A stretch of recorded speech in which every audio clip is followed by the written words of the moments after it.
Welcome everyone to the Dublin Book Festival. I'm Julianne, the director of the festival, and I'm delighted to invite Nidhi, Cauvery and Lucy to the stage.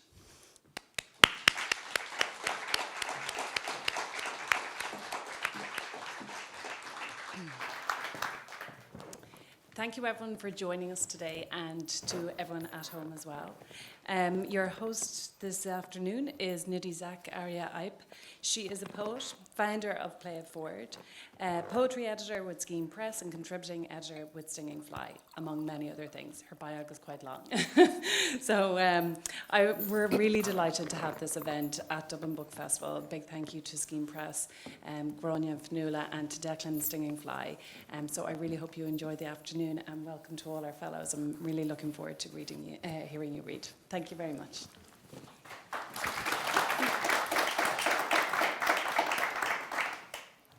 Thank you so much, Julianne, as well as to the Dublin Book Festival for hosting this launch, and to everybody for taking the time to be here in person, also to everyone who's watching the live stream. It's such a special day for us to celebrate the Play It Forward Fellowships, and we're really honoured to have two incredible writers, mentors and ambassadors, Lucy Caldwell and Cauvery Madhavan, with us. These are two women and writers who inspire me tremendously and have been part of a movement that has been quietly transforming literature across the island over the past decade. So I will just introduce them, though I'm sure they don't need any. Cauvery Madhavan was born in India and moved to Ireland 34 years ago, arriving on Valentine's Day. And despite the Irish weather, has been in love with the country ever since. She's the author of 3 works of fiction, including Paddy Indian and The Uncoupling. Her latest novel, The Tainted, published to wide critical acclaim, was picked as an On Post Book Awards top summer read in 2020. In the same year, it was also awarded the runner-up prize in the SAHR Prize for Military Fiction, and ranked by the Times in their list of top 40 historical fiction novels. She writes opinion pieces for the Irish Times and was formerly a columnist with the Evening Herald. She lives with her husband and 3 children in County Kildare and is working on her 4th novel. Lucy Caldwell was born in Belfast. She's the author of 4 novels, 2 short story collections, and several stage plays and radio dramas. She is also the editor of the critically acclaimed anthology Being Various New Irish Short Stories.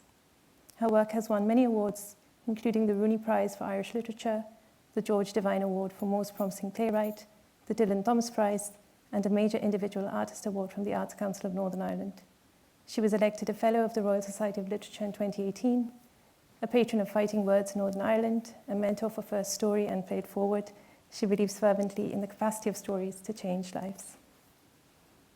I feel very fortunate to be in conversation with these 2 women over the next half hour, and I invite you, our audience, both in-house and watching on live stream, if you have any questions for us over the course of the chat, to send them in via online Q&A platform, which you can access through Skein Press or the Stinging Fly's Twitter account, or by visiting www.sli.do and entering the code 494306. If you're on live stream, you can also type questions into the chat. So I wanted to start out by asking both of you, because you're so wonderfully prolific. Lucy, your 4th novel these days is forthcoming with Faber next year, and Cauvery, you're working on your 4th novel at the moment. So at Play It Forward, as our fellows are just starting out in their literary careers. With that in mind, I wanted to ask if there was a pivotal moment, or perhaps an accrual of smaller moments, someone or something that was formative in you getting started in your own career as a writer. First of all, Nidhi, I want to say thank you. I want to say Anne Enright in her review of Nidhi's brilliant debut collection called Nidhi, An Ardent Soul. And I think that's so true. And the work that you're doing and Skein Press are doing, along with the mighty Stinging Fly, it's just brilliant. Because I think when you ask that question of who gets you started, who inspires you, I think I was lucky enough to, my mum always read to us, took us to the library every week and gave us books. Teachers in school, I had some brilliant teachers. Wendy Erskine was my 6th form English teacher. If you can imagine a more dream teacher coming into your life when you're 16, with the bob, with the dress over her trousers, saying, I think you'd like Sylvia Plath. I've brought in my collected Sylvia Plath for you. That was Wendy Erskine. And then later at university, I had a brilliant tutor called Chris Hannon, and he did playwriting workshops. And what he would do is he would meet up with you in the local Nero's, and this is when you can still smoke, and he smoked these licorice roll-ups, and he would sort of roll them intensely, and he would discuss your work so seriously that it sort of gave you permission to take it. In fact, it would have sort of been rude to him if you didn't take it seriously. So all kind of self-consciousness, anything was swept away, and he was there discussing your work, and it sort of allowed you to rise up and believe that your work was something worth discussing. You know, so that was the time that I was writing my first novel and writing my first plays. And I think it's something that I see when writers are just starting out, or when I'm doing workshops for sort of adult beginners, you quite often feel that they were just as creative as children, you know, as I or anyone else was. But all it takes is someone to say it's not worth it, or that you're no good, and that creative impulse can be so easily, you know, just snuffed out. And there have been times, you know, throughout my life as a published writer when I felt like despair, and there's been someone who has, you know, relit my torch. So it feels that this scheme, it's just the perfect fit. You know, backstage we were discussing the writers who've been kind to us, and it's one of the things that that it's important at the start, and it never ceases to be important. Yeah, no, that's really, I think the importance of libraries as well, and this festival is also supported by Dublin City Libraries, but you know, I remember being a child and going to this little hole in the wall in India. It's near a fish market, and there were these cats that were like hidden in the little bookshelves. You know, sometimes you pick out a book, sometimes you pick out a cat. But what about you, Cauvery? Do you have a... Yeah, well, not too dissimilar from you, Lucy, in that it's definitely my parents would have, you know, lit that fire, but it was actually the fire of reading that they lit, and from that came, you know, the interest in writing. As a child, I still, you know, my parents were not very well off at all. My father was in the army, so you know he had all the prestige of the uniform, but no money. And so one of the cheapest things they could do for us in terms of entertainment was, you know, take us to secondhand bookshops every Sunday. And in my early years, when I was reading on my own, when I just started reading on my own, we lived in a North Indian town called Kanpur, and then subsequently in Bombay, and in both the cities, you know, the secondhand bookshops, they were basically on the pavement, and my parents would give us 1 rupee each, and you could get 10 books. So imagine 10 books a week, you know, I mean, whether they were comics or whatever, you know, we had sort of, that was a big treat. And I think, you know, I think to be a good writer, you have to be a really voracious reader and read across genres, and, you know. So, and very much like you, Lucy, I had some amazing teachers in school. A lot of them were Irish nuns, and I never dreamt I'd come to Ireland. And not always the English teachers, you know. For me, it was my geography teacher who really encouraged me to read and, you know, explore different things. So, and I think you're right about, you know, needing somebody at every stage of your career as a writer. You need that one person to say, no, you are good, you know, or you are on something good, and keep writing. And I really believe in the religion of karma. You know, that if you're being helped, then you should help back. And I think this Play It Forward fellowship is such an amazing thing, such an honor to be asked to be an ambassador for it. Oh, thank you so much, Cauvery. It's just, yeah, it's an honor to be here with all of you today, and with our wonderful fellows who we'll hear from very soon. And touching on what you said, Cauvery, about the importance of reading, I wondered, Lucy, if I could ask you about your role as an editor in your wonderful collection, there being various, and what the impulse was behind putting together the collection, because in it you talk about how you wanted to make room for stories and subjects that have long been unspoken or dismissed or taboo. And so I wanted to ask you how you went about seeking those voices and stories, and some of them which were published for the first time in your book. Yeah, well, I keep this inside my copy of this book. This is that kind of postcard of Ireland's writers. You know, it's like the famous kind of sepia one. And when I got my first book deal, my sisters, they found a picture of me and they glued it on like below Oscar Wilde's shoulder. They found a picture, I've got like a very severe fringe, like thick rimmed glasses, no makeup, and they Tipp-X'd in just above Brendan B, and they Tipp-X'd in Lucy Caldwell. And I always thought that was really funny, and it was always on my notice board. But then you start thinking, who are the writers? I'd had some of the Faber anthologies on my shelves before I was a writer. And I always used to think how nice it would be to have an anthology of women writers. And then Sinead Gleeson published her, completely canon-busting, groundbreaking Long Gaze Back.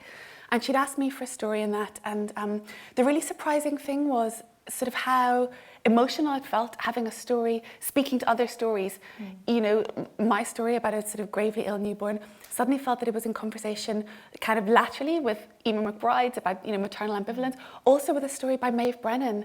I felt a connection with Maeve Brennan that I'd never had, her story also about a young ill baby. And so this anthology was such a wonderful thing. And we did an event one day in Belfast, and this northern audience of women were saying, we need an anthology, like where's our anthology of northern women? And so Sinead did that. And I think that pair of sister anthologies, they're just incredible.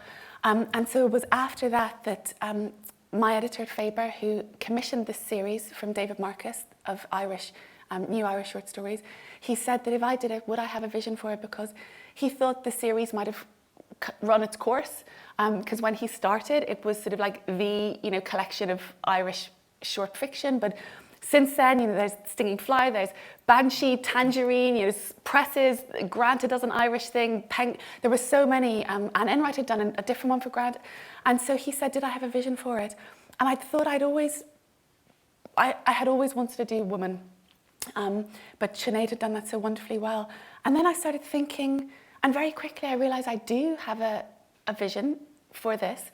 My son was friends with another little boy, and that boy's granny had come to Belfast from what was then like British Guiana in like the 1950s. And I was thinking, where's her story in Northern Ireland? And, I can't think of a Muslim writer from Northern Ireland.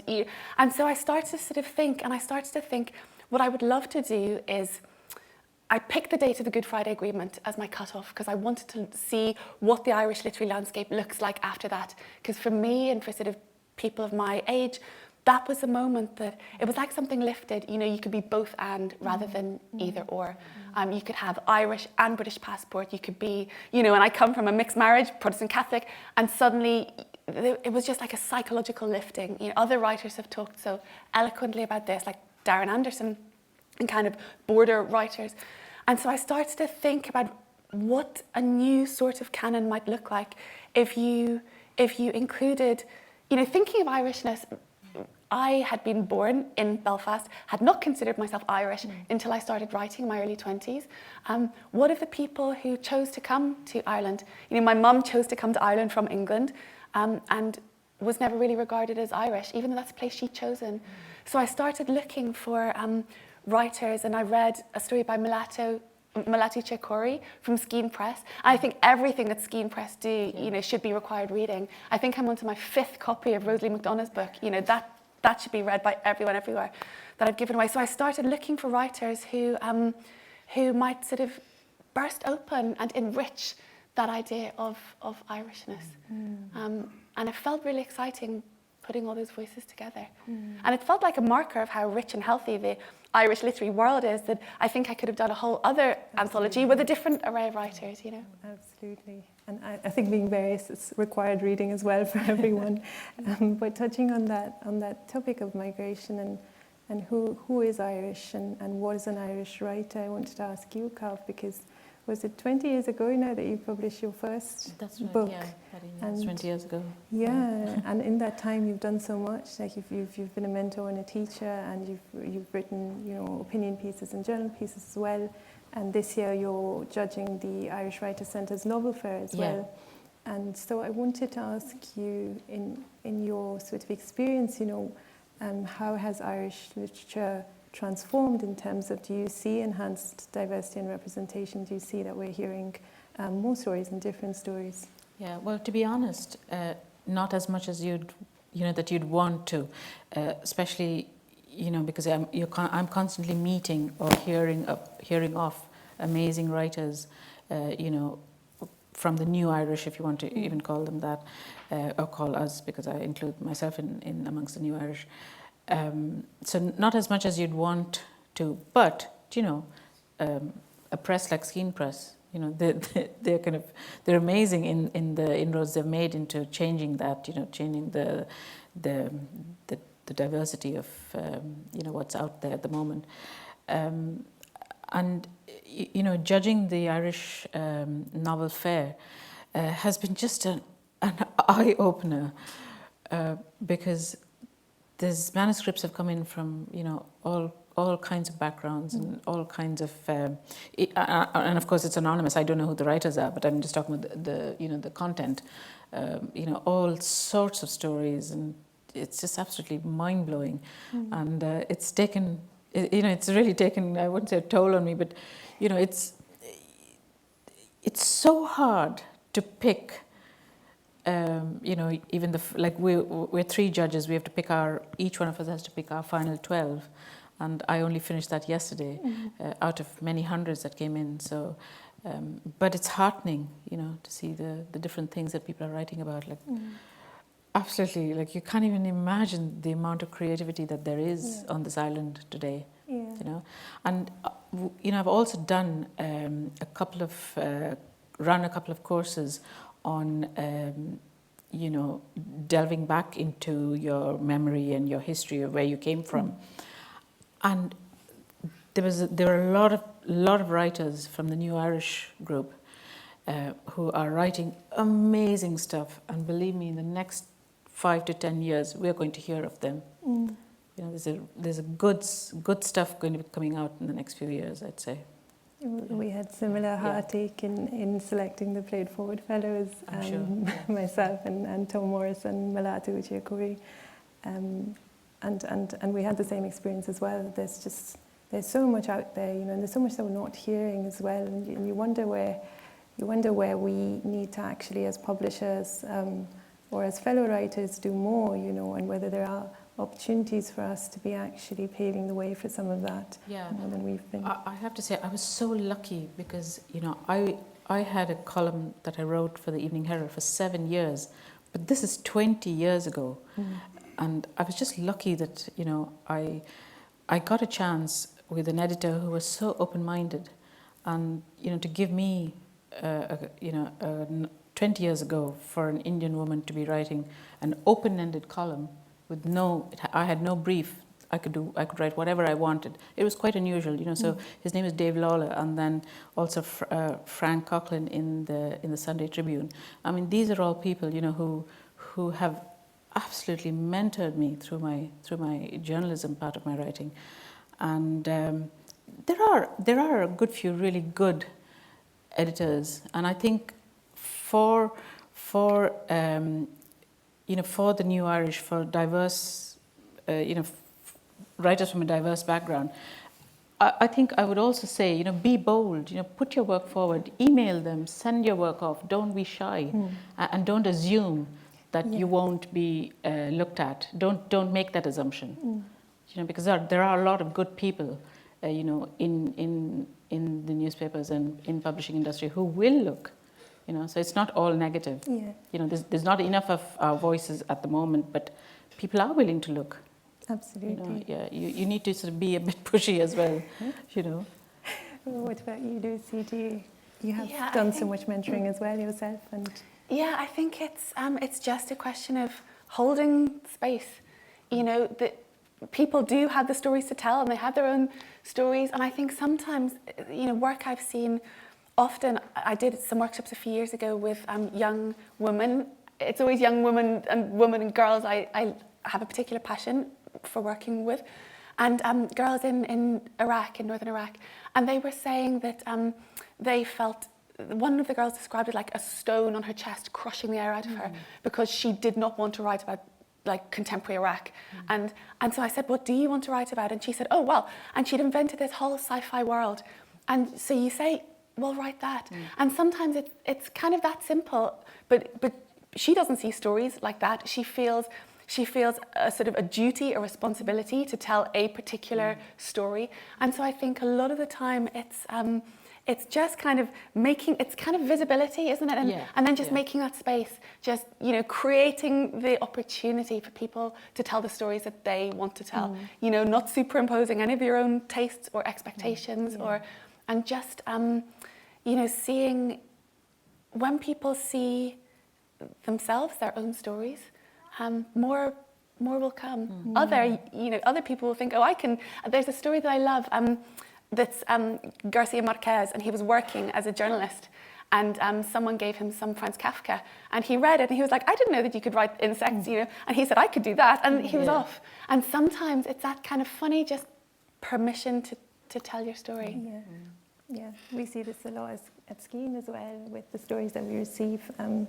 It is that idea of permission. It is the idea of, am I allowed to tell the story that I want to tell, and that's a really interesting one, because I think we as sort of gatekeepers, for better or worse, in the literary industry really need to look at that and address that.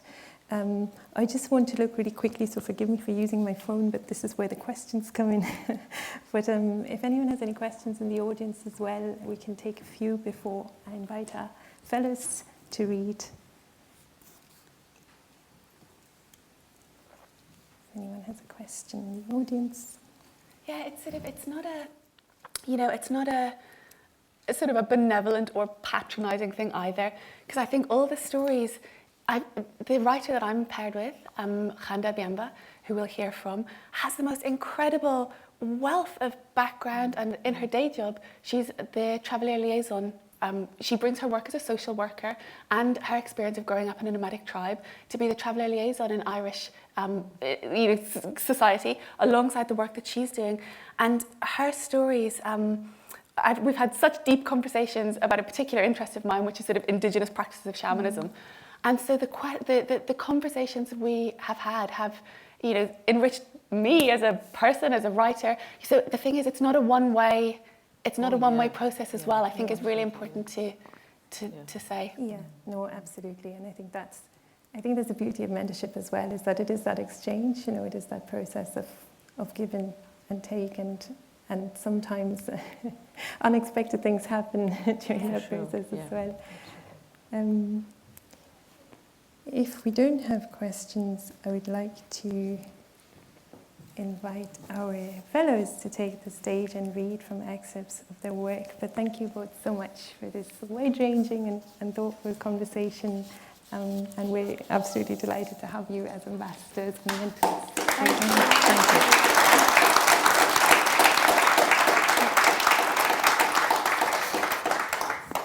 So I would like to invite the real stars to take the stage. I'm going to introduce them one by one, and they'll come up and read a little bit from their work.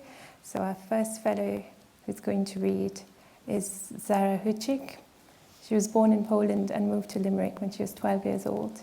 She is a graduate of the National University of Ireland, Galway, and currently works and lives in Dublin. In her writing, she explores themes of difference, female sexuality, and being a migrant. Language, what it means to learn it as well as know and understand it, is a thematic and stylistic focus of her work. So I invite you now, Sara, to take the stage. You can read the podium.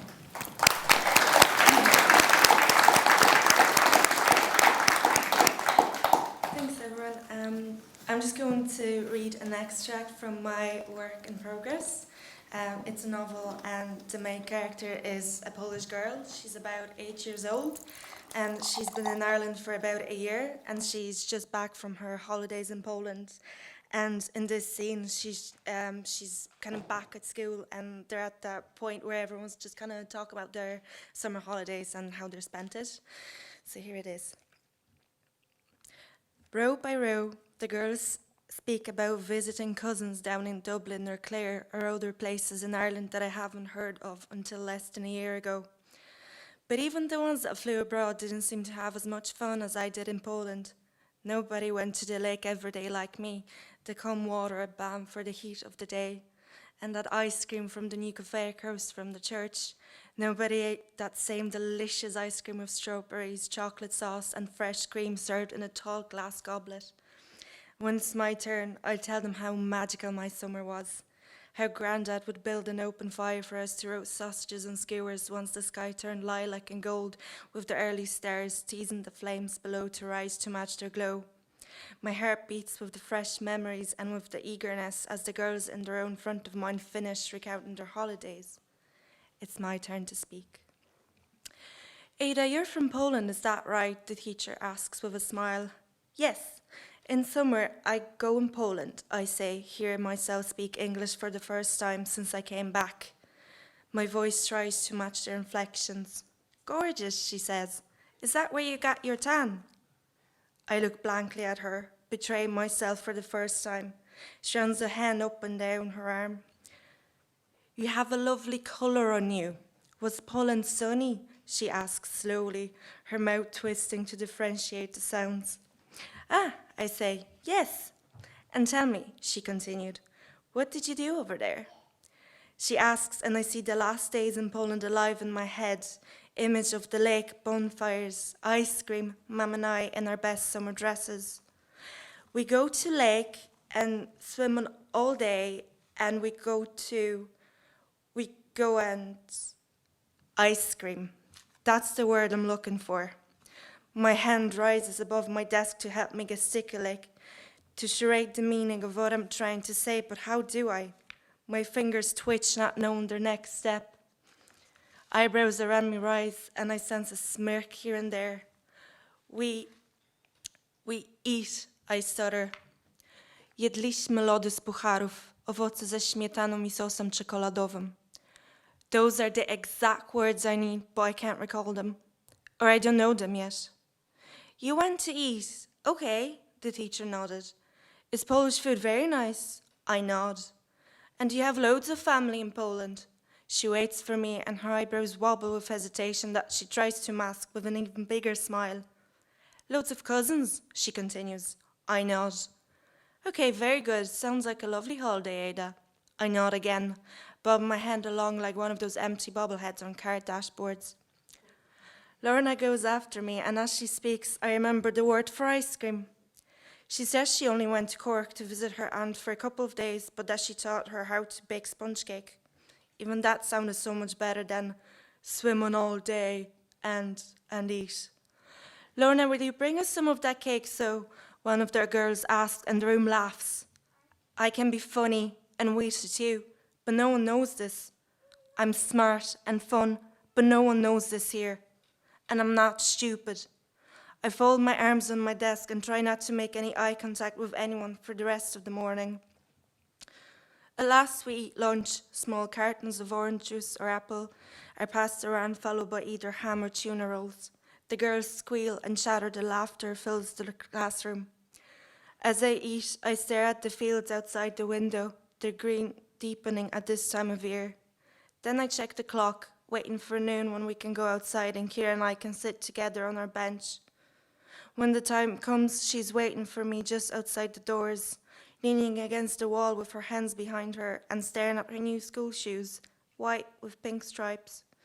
She meets me with a shy smile, and I go to her and throw my arms around her, a tight hug, which she returns. Together we walk past older and younger girls to sit at our usual bench at the edge of the rain shelter. We sit cross-legged and play rock, paper, scissors, the shape of our hands casting long shadows on the concrete schoolyard. After 4 or 5 games, Kira places 2 green hairbands in my hand, and I know to fix her hair into 2 Dutch braids. The girls around us shout over each other, and I listen while weaving my fingers through Kira's thick hair. More and more words come back to me. Already I learned a new one today. Tan. That's the sun-kissed color of your skin. Kira doesn't have much of a tan, but the back of her neck above her shirt collar reveals freckles. When I'm done with her hair, she shakes her head around, making the braids swirl around her face. We giggle at that.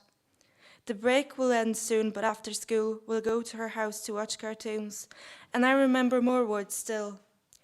Ice cream and tan and braids and freckles. I'll keep them tucked away, saved in my head like coins in a money box. Soon I'll know every one of them, and one day I'll be able to tell it all.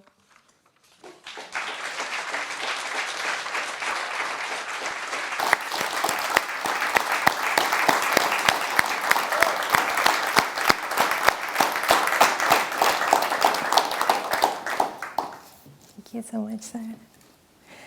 The next reader is Neo Florence Gilson.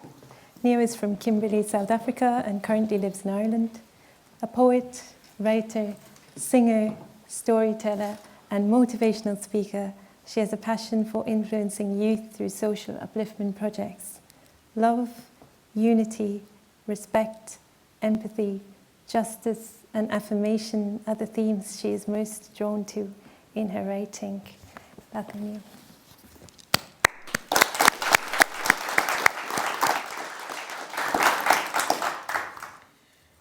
Thanks to Dublin Book Festival and Played Forward for the opportunity, and Fiona for the mentoring. I'm going to do 2 poems and a monologue. The first poem I wrote while I was on COVID isolation. Now this year, April, I was with my 3-year-old daughter. Spaces. Staring at the white walls, kaleidoscope of emotions encircled me, crept up on me, played themselves out in scenes, purple, blue, blurry, inward afflictions and outside persecution, just someone to enjoy my company. Hello, anybody? Is there someone out there? Digging deep into myself, found myself wanting to fill the moment with people, places, things, rainbows, unicorns, shooting stars, noise, laughter, rhythm. The sting of solitude. She turns her face towards me. Mama, birds singing. She points at the window. In limbo, I try to smile. I have many questions I need to ask myself. I have many to ask the world. Pacing up and down, stop dead in my tracks. 2 taps on the door. Dinner is served. Tray left outside the door. Wait, there is no one out there. I have many questions I need to ask myself. I have many to ask the world.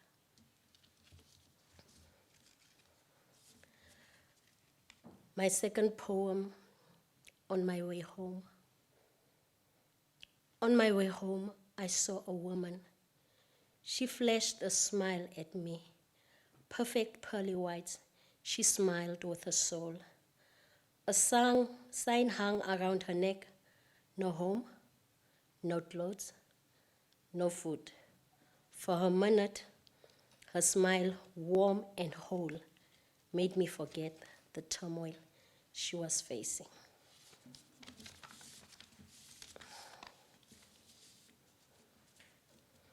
The monologue. Hey, yeah, hey, oh, yeah, hey, yeah, hey, oh. Frantic. I realize that we are going to roast to death if I don't come with a plan. I kick the side of the shack. I kick it with all my might, determined to see it fall. Then the zinc starts to shake. I know it is not long now. I kick a bit harder. Now the fire is at the entrance of our room. The smoke is dense. I make my siblings to lie down. I cover them with a blanket so they will not inhale the smoke. At the time, whether it was a safe option or not, I did not know. What was on my mind was that they should breathe air without smoke. So I am screaming, Mama! Mama! There is no reply. I kick the zinc wall more. Then the zinc wall gives in. My brother on my back holding on tight, my sister in my arms. We escape from the fury of the flames. I managed to save our lives. We still did not know where my mother is. She's not inside. Our home, the place that I call home, has just burned down to ashes. The neighbor tells me there was a car parked in front of our yard. It was a red car. She must have left in it. My mom has a life to love. She always says, "Uphila kaiwan umuntu," meaning you always love ones. Even if fun would kill her, Monati Mpulai, she said she's not coming back to love the second time. My mom has a reputation in the township, and I want to spare my siblings having to discover it. Since that night, the loathing for my mom increased inside of me. You see, she just don't care about us. She left my siblings sleeping. The candle must have fell and caused the fire. I was at work. I work at the garage. Luckily, I knocked off early. I work hard. Sometimes I take on double shifts. I dream of buying us a house someday, a proper house. We live in an informal settlement, as they call it. You see, in my country, there's a housing problem. So wherever there is a space, a shack will be built there. People will just squat there. The township is vibrant with people of every culture you can imagine. There are corner shops and taverns in every street. The boys play soccer on the dusty street, and the young girls also have their games. Everyone is content with the little they have. But I have dreams. This is what keeps me going, thinking of a better future. I want to work hard and take my siblings to boarding school, get married and start a business. I'm already selling mala le mogodu, cow intestines, and on weekends it sells like sweets. Some people are content with what they have. I think there must be more out there for us all. I have dreams. I have big dreams. I am a dreamer. Thank you.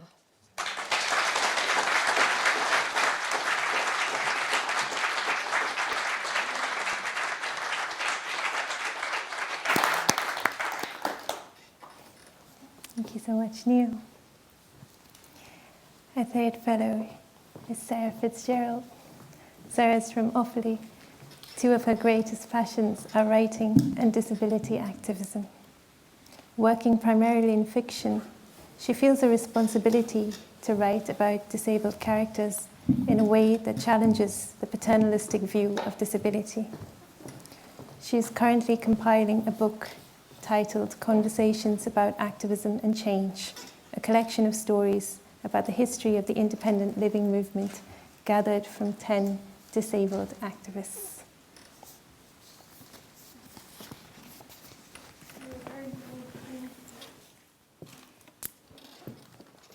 Can you bring the mic? Just bring the mic. Oh, mic, I think she's. Yeah.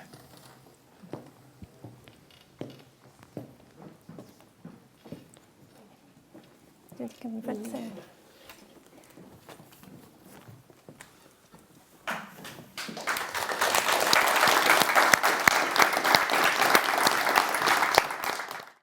An excerpt from Fixing Rachel by Sara Fitzgerald, read by Nidhi Zak, Aria Eipe. There are milestones that one is meant to have reached by the time they turn 40. High-flying careers, 2.4 kids, living somewhere exotic and magical. There was a time when it was assumed that Rachel might never reach any of the typical milestones. She was luckier than most people in her position. She had a roof over her head, a job, and the potential to find romance, should she feel so inclined. Mind you, it was difficult to find love somewhere as clannish as Portarlington, where everyone knew everyone. It was even harder for someone as distinctive as Rachel O'Shea to not draw attention to herself just by stepping outside her front door. July sunlight flooded the small, unkempt kitchen. Exhausted from the events of the week, Rachel stared at the two envelopes in front of her. She pushed the white one with the red overdue stamp away and grabbed the brown one ripping the side of it open and fishing the white paper out. On her first attempt to read it, a collection of dots marred her vision. She put it down and grabbed the black cigarette box, her left hand shaking as she nestled the cigarette in the crook between her thumb and index finger of her right hand. In her left hand, she held the gas lighter with the long nozzle. She told herself that she felt better as she inhaled. "I'll quit after the weekend," came the usual lie. "Things are just too stressful right now." She stared down at her navy pair of Echo runners, noting how the edges of the sole on her right foot were slowly wearing away. The one thing Rachel didn't skimp on was shoes, because she went through shoes almost as quickly as she did her pennies underwear. That said, she only ever bought one pair of shoes at a time, which wouldn't be replaced until they became unwearable. Rachel puffed furiously on the cigarette, then flung it into an old cup of tea before grabbing the contents of the envelope again. Even though she knew what was inside, she found herself imagining that it was a birthday card instead. Perhaps one from Nuala, which would have the obligatory 20 quid inside. Think of the devil, thought Rachel, as the sound of her own phone ringing startled her. Gritting her teeth, Rachel abandoned the envelope again and slid her finger across the screen to answer. "Yes, hello." "There's no need to take that tone with me, Rachel. I've been trying to get through to you for a few hours. I thought something had happened to you." "Like what?" "I don't know, that you'd fallen and hit your head in the bathroom or something. You know how bad your walking has gotten." "Cheers." "I'm not saying this to antagonize you, Rachel. I'm deadly serious." Rachel unclapped the phone from her ear, pressed the speakerphone button, and muted herself while she lit another cigarette.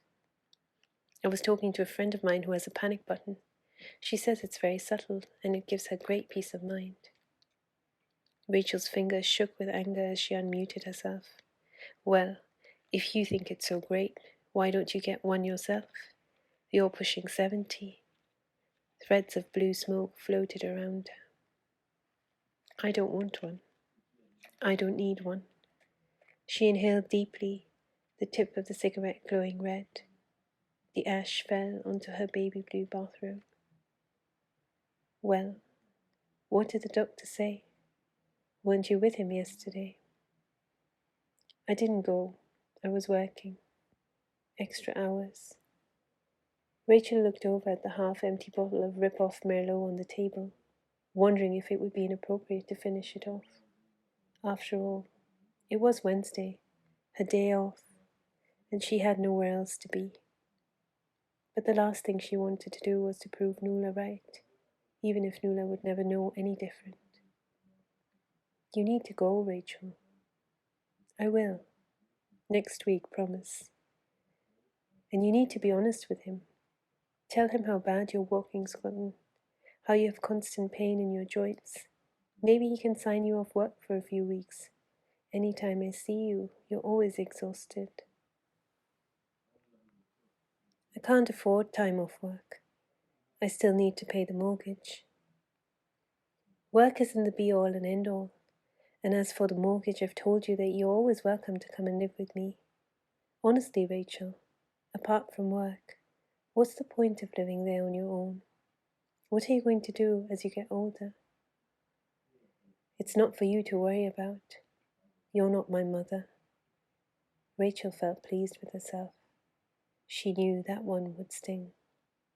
"Besides, I'm not going to go and live with my aunt, like some lonely spinster." "Doing anything special for the weekend?" Nuala's voice was petulant. "Just a date night with Harry, I reckon." The unfamiliar sound of her own doorbell startled her. "Look, Nuala, I have to go." "You can't avoid this forever," were the last words Rachel heard as she pressed the red X on her iPhone. Her legs went into spasm and she collapsed on the floor before pulling herself up on the counter. "You ought to make more of an effort." "Oh, fuck off, Anthony," said Rachel. Give me a break. It's my birthday on Saturday.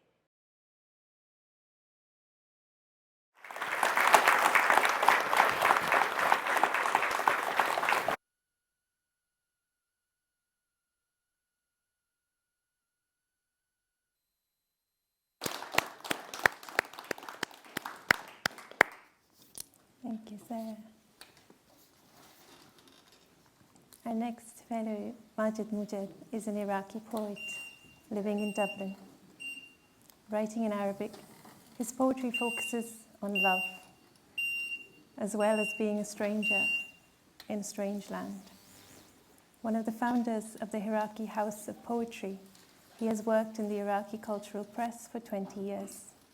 He is the recipient of awards from the Al-Mada Cultural Foundation, Iraqi House of Wisdom, and Iraqi Intellectuals Conference. Majed.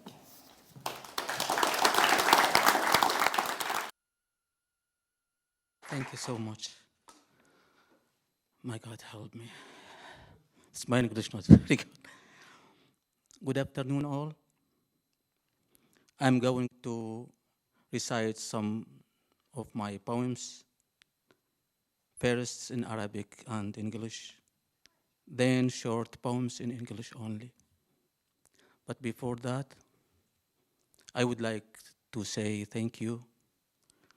Thank you to everyone who helped me be here today. Thank you, Nidhi, to your continuous support. Also, thank you, my daughter, Galia. She make me happy. She give me hope. Well, I will going now start with Arabic poems. Fitna. الذين نسوا أحلامهم أكثر ذكاء من أولئك الذين طوال حياتهم يتذكرون بألم كيف هزموا. Acumen. Those who have forgotten their dreams are smarter than those who painfully remember every moment of their lives, how they were defeated. خيانة. وجدت رأس فأس في الغابة. قالت الشجرة. قالت شجرة أخرى لن تفعل شيئا قطعة الحديد هذه إن لم تدخل في خشبة منا. Betrayal. I found an axe head in the woods, a tree said. And another replied, this slab of steel will do nothing as long as we don't give it any of our wood. طمع. الوردة كم أتمنى أن أكون مثلك. التفاحة لماذا؟ الوردة لأني حينها سأكون وردة وتفاحة. Greed. The rose, how I wish I could be like you. The apple, why? The rose, because then I'd be a rose and an apple too. حرب. هل رأيت الموت؟ لا. إذن أنت لم تر الحياة. War. Did you see death? No. Then you haven't seen life. طمع آخر. السرير لا يكفينا نحن الثلاثة. أرجوك دع الحياء ينام في مكان آخر. Another greed. The bed is not wide enough for us. We are three. So please, tell Shines to sleep somewhere else.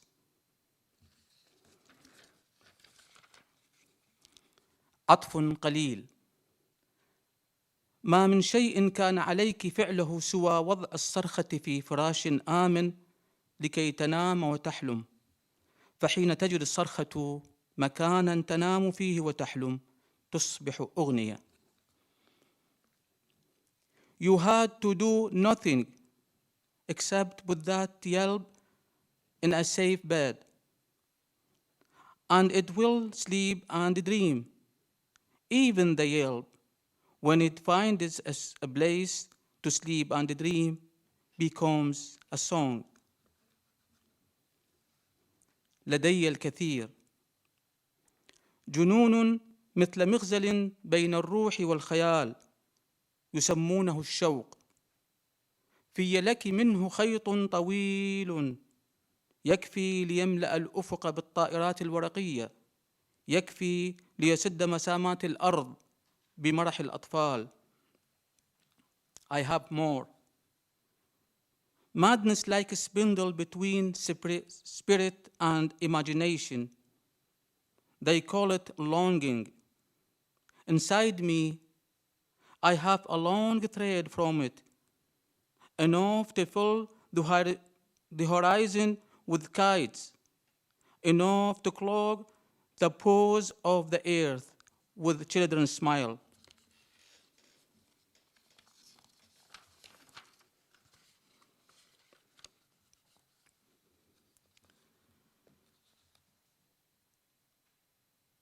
I think enough. Thank you so much.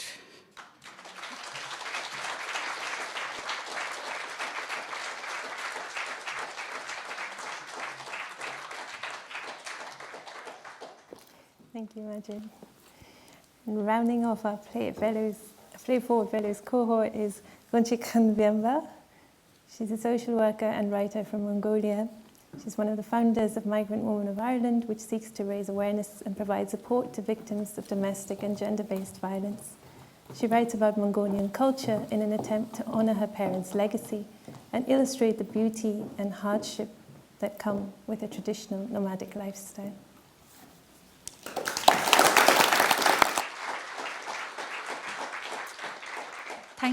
Thank you, everyone, and I would like to thank my mentor, Lucy, and Skein Press, and my husband. My baby is there, he's calling me as well. So thank you for beautiful Ireland. That's my mantra. It's every morning I tell myself, because Ireland is giving me an opportunity that embracing me who I am. So thank you. Thanks for the integration policy. Thanks for the who actually practices it. So I'm going to read, I decided to write a book about my mom. So I'm missing my mom, and so I thought that would be interesting to write about her. So here we are. Anha's mother lives. At age 7, Anha is proud to be doing her nomadic duties. She checks the animals and prepares to settle herself in front of the herd. Mother Earth has changed her colors, and the forest has shaken up leaves. Алтан намар морлон иржээ. Golden autumn is here. Checking the wind direction, Anha looks at the goat. They're calm, enjoying the sunlight. She finds a large stone and checks for snakes underneath before sitting down. After a while, boredom sets in. The rhythmic chewing of goats sparks an idea. She runs to the forest, collects some sticks, some thin, some thick. Using them to drum on the stones, she hums and dances to the beat.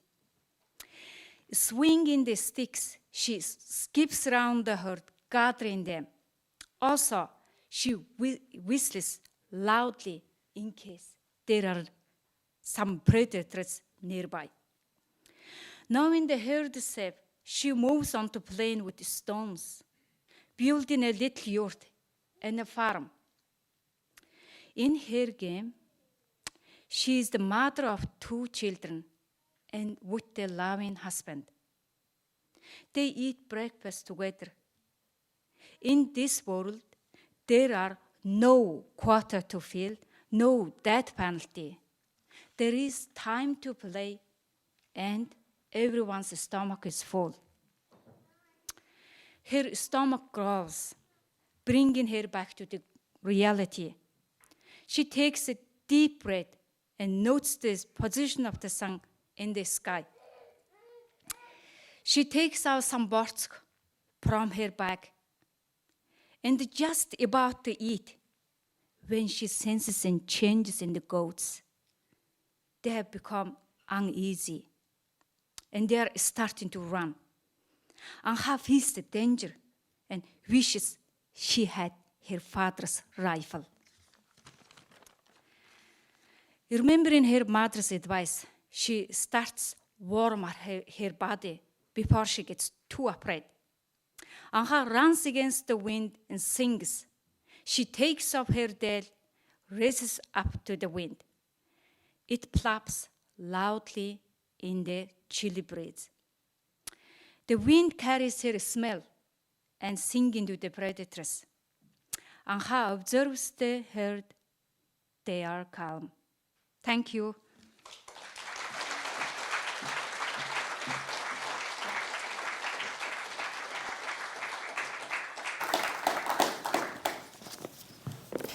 Thank you, Hannah, and thank you to all our fellows for sharing your beautiful work with us. It means so much to us to be able to play a small role in your creative journeys, and I'm really looking forward to where you go next. I wish we could stay longer, but I think we've come to the end of almost the end of our time here in Skein Theatre. So thank you all for coming out and also watching on live stream and supporting our fellows and their work. We look forward to hearing the music of many more voices and stories from contemporary Ireland in the years to come. Before we go, I would like to extend my gratitude to those people without whose belief, effort and love this programme would not exist. Thank you to Gráinne O'Toole and Fionnuala Clerk at Skein Press, and to Declan Mead from the Steen Fly, to the Arts Council of Ireland, particularly Maureen Kennelly and Sarah Bannon, to Damien Walsh and the Independent Living Movement for instituting the Declan O'Keeffe Bursary, Tom Morris, Milatu Uche Corey, Nolene Hattigan, Brendan McEvely, Valerie Bistani, Hilary Copeland, Mohammed Rehan for all the support, Fiona Bolger, Elsker Rahel, David Butler, Kareem James Abu Zaid, Cauvery Madhavan and Lucy Caldwell for their mentorship, Sinead Gleeson, Anne Enright, Elaine Quillanon and Sean O'Reilly for my own mentorship. Thank you all for coming out.